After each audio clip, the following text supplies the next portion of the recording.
Yo, what is good, guys? Harry here, and today I'm going to be talking about the best performing targeting for clothing brands. So, over the past 4, maybe 5 years, I've been running Facebook ads for clothing brands. I've noticed a lot of the same interest targeting works for a lot of different clothing brands. And in this video, I'm going to go through what interests I found work the best and judge them by cost per purchase, return on ad spend, and also the scalability of those interests. So right here's a spreadsheet that I personally put together with the interest that I'm currently using and I have seen work well in the past. So what I did was split them up into four main categories.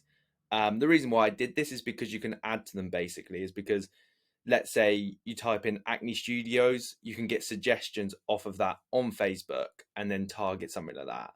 So these definitely aren't all the interest you can use, but it's definitely a start and ideas, and you can basically use these right away. So first off, we have general. So this is very broad targeting, and there's pros and cons to doing very broad targeting. So stuff like clothing, jacket, streetwear, street fashion, vintage clothing, and outfit of the day. All of these interests personally have worked for me, but I'm going to tell you the pros and cons of general targeting and very broad targeting. So these type of audiences have a very large audience size. So they have 100, 200 million people within this audience. This is because most of the population is interested in outerwear. So the main pro of going very broad like that is the scalability. So let's say you have an ad creative that is working in, let's say, streetwear. The audience size of streetwear on Facebook is very vast. So what that means is, let's say you have an ad creative that's churning out 3 or 4 x return on ad spend in streetwear, then you'll be able to scale that up quite a lot. You'd be able to put a lot of budget into it and not run out of audience. Or saturate the audience very easily, which is great for scalability. The cons of it is that I found that typically the average order value from these interests is lower. So as the people that you're targeting are not so diehard enthusiasts of fashion, they don't tend to go to your website and pick 5 different things, make a perfect fit, and then check out. They tend to buy 1 or 2 things, which lowers the average order value, which means sometimes you get less return on ad spend on those type of interests. Anyway, that's been my experience with them. But still to this day, I do use all of them, and especially street fashion and streetwear, because I work with a lot of streetwear brands and I found really good results with them. And then number 2, brands. This is mainly what I use as brands. I will also say as well, in general, one thing that I thought of is that going quite broad like that may hinder repeat customers, because the people within those broad audiences may be not your ideal avatar for your clothing brand, and maybe it might have effect on repeat customers. I'm not 100% sure on that, but it kind of does make sense. So the second category for interest targeting is brands. So stuff like Hypebeast, Supreme, Balenciaga, Bape, Zara, Urban Outfitters.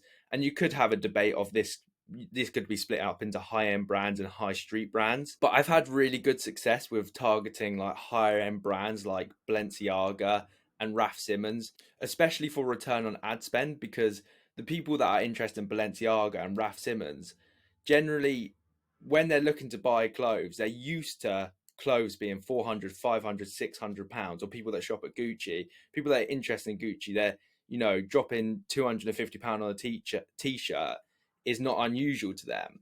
So when they come to a store or a clothing brand that I work with, spending 200, 300 pounds on their basket, adding 5 or 6 items is nothing to them.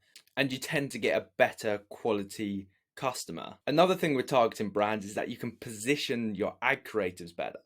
So you can kind of personalize to the interest. Let's say North Face and stuff like that. Like North Face works extremely well for puffer jackets, and I know a lot of brands that I work with sell puffer jackets, and you can position it in there because North Face is one of the makes one of the best puffer jackets.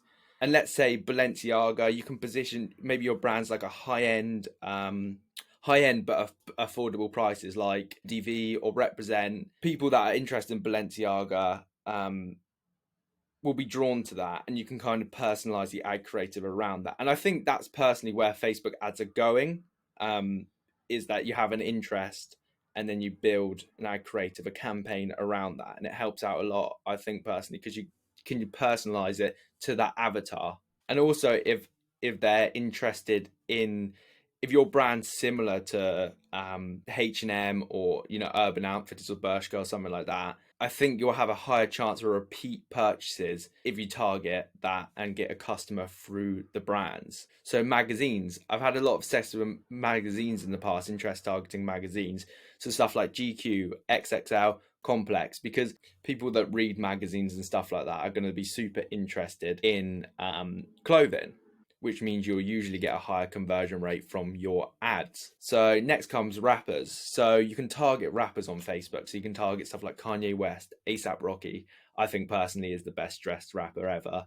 And people that are interested in ASAP Rocky or Kanye West are normally going to be interested in clothing. And I haven't necessarily dug deep into rappers. I have used them before. I know Kanye West works as an interest. I've got purchases from that before. But there's probably even more rappers, and you can get even more niche down, and maybe it has a better return on ad spend and a better cost per purchase. A lot of the time when I'm interest targeting, I do take the North Face as an example.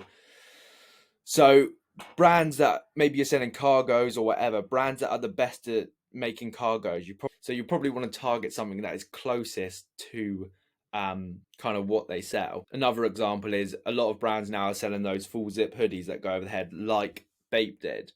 So it'd be worth trying a bathing ape as an interest if you're selling that type of thing. So what I'm going to do now is hop back into the ad account and show you how I structure my interests and how I find more of these interests. And you can add to the list or whatever. You can make a spreadsheet just like this.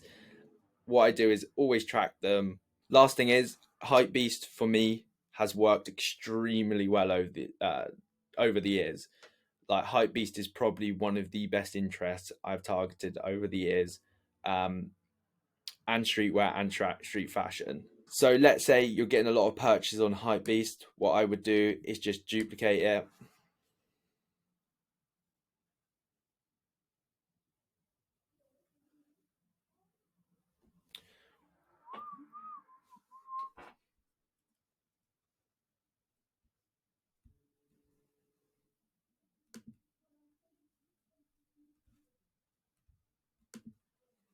And then hit suggestions. And this is basically where I get all my interests from.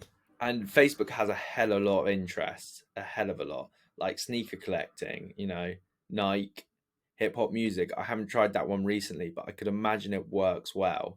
So let's say, for example, we go take that out, type in Raf Simons, and then a load more come up. So you got Rick Owens, APC, Fendi, Gucci, Stone Island, Stussy, and let's say you're selling coats or something, or puffer jackets like Montclair is on here. And then also how I test is I only do one interest with either 1 to 3 ad creative. So as you can see here, I've only got one ad creative here. So you want to split test your interest targeting, because you won't know if you stack them on top of each other, you just won't know which interest is working. So as well as here, if you're selling coats and stuff, you got Canada Goose, stuff like that. It's crazy what Facebook can really do.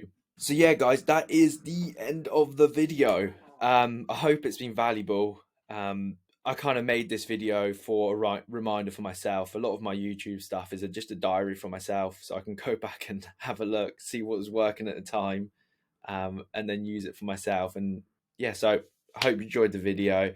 I'll see you guys in the next one.